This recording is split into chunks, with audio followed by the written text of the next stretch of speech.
एक तरुण सन्यासी किसी वन में गया। वहां उसने दीर्घ काल तक ध्यान, भजन तथा योगाभ्यास किया। अनेक वर्षों की कठिन तपस्या के बाद एक दिन जब वह एक वृक्ष के नीचे बैठा था, तो उसके ऊपर वृक्ष के कुछ सूखी पत्तियां आ गिरी।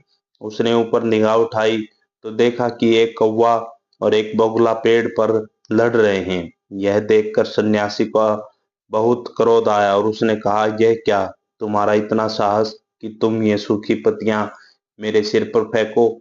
इन शब्दों के साथ सन्यासी की क्रुद्ध आंखों से आग की एक ज्वाला से निकली और वे बेचारी दोनों चिड़िया उससे जलकर भस्म हो गई। अपने में यह शक्ति देखकर वह सन्यासी बड़ा खुश हुआ। उसने सोचा, वाह, अब तो मैं दृष्टि मात्र से कौवे बगुले को भस्म कर सकता हूँ। कुछ समय बाद भिक्षा के लिए वह एक गांव को गया। गांव में जाकर वह एक दरवाजे पर खड़ा हुआ और पुकारा, माँ, कुछ भिक्षा मिले। भीतर से आवाज आई, थोड़ा रुको मेरे बेटे। सन्यासी के मन में सोचा, अरे दुष्टा, तेरा इतना साहस कि तू मुझसे प्रतीक्षा कराए। अब भी तू मेरी शक्ति नहीं जानती। सन्यासी ऐसा सोच ही रहा था कि भीतर से फिर एक आवाज आई, बेटा, अपने को इतना बड़ा मत समझ। यहाँ न तो कोई कौवा है और न बगुला। यह सुनकर सन्यासी को बड़ा आश्चर्य हुआ।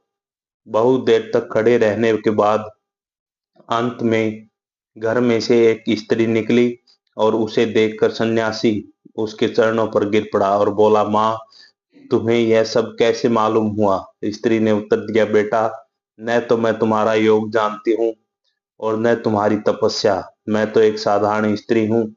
मैंने तुम्हें इसलिए थोड़ी देर रोका था कि मेरे पतिदेव बीमार हैं और मैं उनकी सेवा शुश्रूषा में संलग्न थी। यही मेरा कर्तव्य है। सारे जीवन भर मैं इसी बात का यत्न करती रही हूँ कि मैं अपना कर्तव्य पूर्ण रूप से निभाऊं।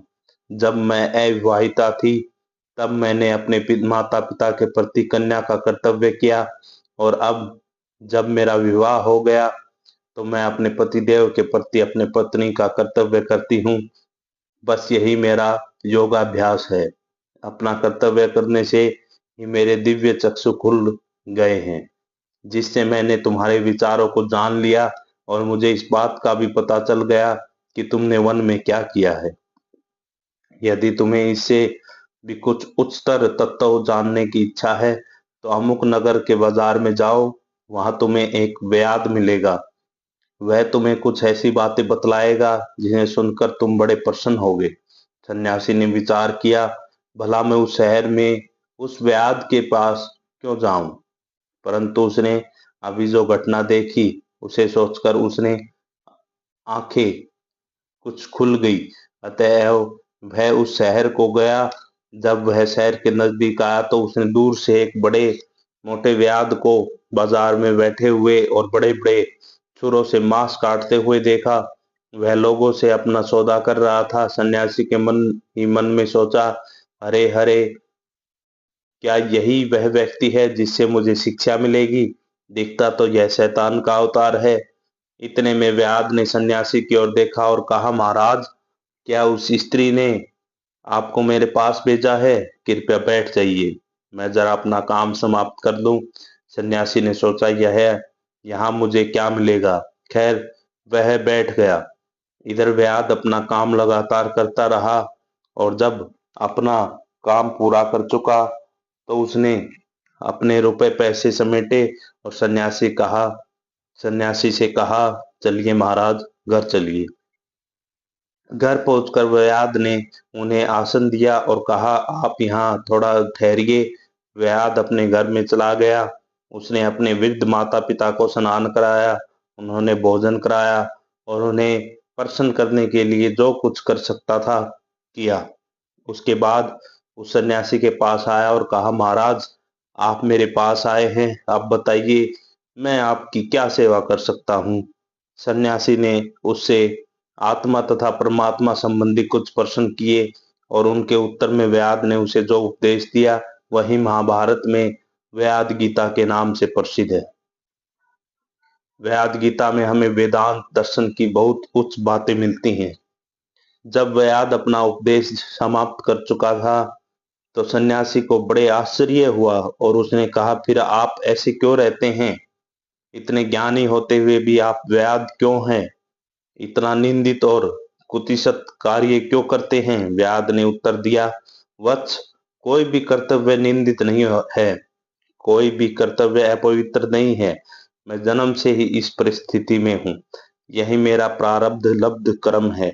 बचपन से ही मैंने यह व्यापार सीखा है, परंतु इसमें मेरी आसक्ति नहीं है। कर्तव्य के नाते मैं इसे उत्तम रूप से किए जाता हूँ। मैं गृहस्थ के नाते अपना कर्तव्य करता हूँ। अपने माता पिता को प्रसन्न रखने के लिए जो कुछ मुझसे बन पड़ता है करता हूँ। न तो मैं तुम्हारा योग जानता हूँ, न कभी सन्यासी ही हुआ। संसार छोड़कर मैं कभी वन में नहीं गया, परंतु फिर भी जो कुछ तुमने मुझसे सुना तथा देखा, वह सब मुझे अनासक्त भाव से अपनी अवस्था के अनुरूप कर्तव्य का पालन करने से ही प्राप्त हुआ है। भारतवर्ष में एक बहुत बड़े महात्मा हैं। अपने जीवन में मैंने जितने बड़े बड़े महात्मा देखे हैं, उनमें से वे एक हैं। वे एक बड़े अद्भुत व्यक्ति हैं। कभी कभी किसी को उपदेश नहीं देते। यदि तुम उनसे कोई प्रश्न पूछो भी तो वे उसका उत्तर नहीं देते। गुरु का पद ग्रहण करने में वे बड़े संकुचित होते हैं। यदि तुम उनसे आज एक प्रश्न पूछो और उसके बाद कुछ दिन प्रतीक्षा करो, तो किसी दिन अपनी बातचीत में वे उस प्रश्न को उठाकर उस पर बड़ा सुंदर प्रकाश डालते हैं। उन्हीं उन्हीं ने मुझे एक बार कर्म का रहस्य बताया था। उन्होंने कहा, साधन और सिद्धि को एक रूप समझो, अर्थात साधना काल में साधन में ही मन प्राण अर्पण कर कार्य करो, क्योंकि उसकी चरम अवस्था का नाम ही सिद्धि है। और जब तुम कोई कर्म करो, तब अन्य किसी बात का विचार ही मत करो। उसे एक उपासना के बड़ी से बड़ी उपासना के बतौर करो और उस समय तक के लिए उसमें अपना सारा तन मन लगा दो। यही बात हमने उपरोक्त कथा में भी देखी है। व्याध एवं वह स्त्री दोनों ने अपना अपना कर्तव्य बड़ी प्रसन्नता से तथा तन्मय होकर किया, और उसका फल यह हुआ कि उन्हें दिव्य ज्ञान प्राप्त हुआ। इससे हमें यह स्पष्ट प्रतीत होता है कि जीवन की किसी भी अवस्था में कर्म फल के बिना आसक्ति रखें। यदि कर्तव्य उचित रूप से किया जाए तो उसमें हम परम पद की प्राप्ति होती है। कोई भी काम छोटा या बड़ा नहीं होता। इसके संबंधित स्वामी विवेकानंद का व्याख्यान पढ़ें। अपने अपने कार्य क्षेत्र में सब बड़े हैं। कर्म फल में आसक्ति रखने वाला व्यक्ति अपने भाग्य में आए हुए कर्तव्य पर भिन्न बनाता है। अनासक्त पुरुष के सब कर्तव्य एक समान है। उसके लिए जो कर्तव्य स्वार्थ परता तथा इंद्रिय प्राणीयता को नष्ट करके आत्मा को मुक्त कर देने के लिए शक्तिशाली साधन है। हम अपने कर्तव्य पर जो भिन्न भिनाते हैं, उसका कारण यह है कि हम सब अपने को बहुत समझते हैं और अपने को बहुत योग्य समझा करते हैं। यद्यपि हम वैसे हैं नहीं। प्रकृति ही सदैव कड़े नियम से हमारे कर्मों के अनुसार उचित कर्म फल का विधान करती है। हमसे तनिक भी हेर फेर नहीं हो सकता, और इसलिए अपनी ओर चाहे हम किसी कर्तव्य का स्वीकार करने के लिए भले ही अनिच्छुक हो, फिर भी वास्तव में हमारे फल कर्म के अनुसार ही हमारे कर्तव्य निर्दिष्ट होंगे। स्पर्धा में से इस ईर्ष्या उत्पन्न होती है और उससे हृदय की कोमलता नष्ट हो जाती है। असंतुष्ट तथा तकरारी पुरुष के लिए सभी कर्तव्य निरस होते हैं।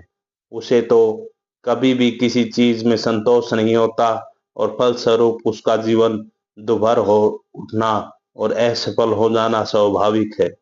हमें चाहिए कि हम काम करते रहें, जो कुछ भी हमारा कर्तव्य हो उसे करते रहें, अपना कंधा सदैव काम से भिड़ाए रखें, और तभी हमारा पथ ज्ञान आलोक से अलौकिक हो जाएगा।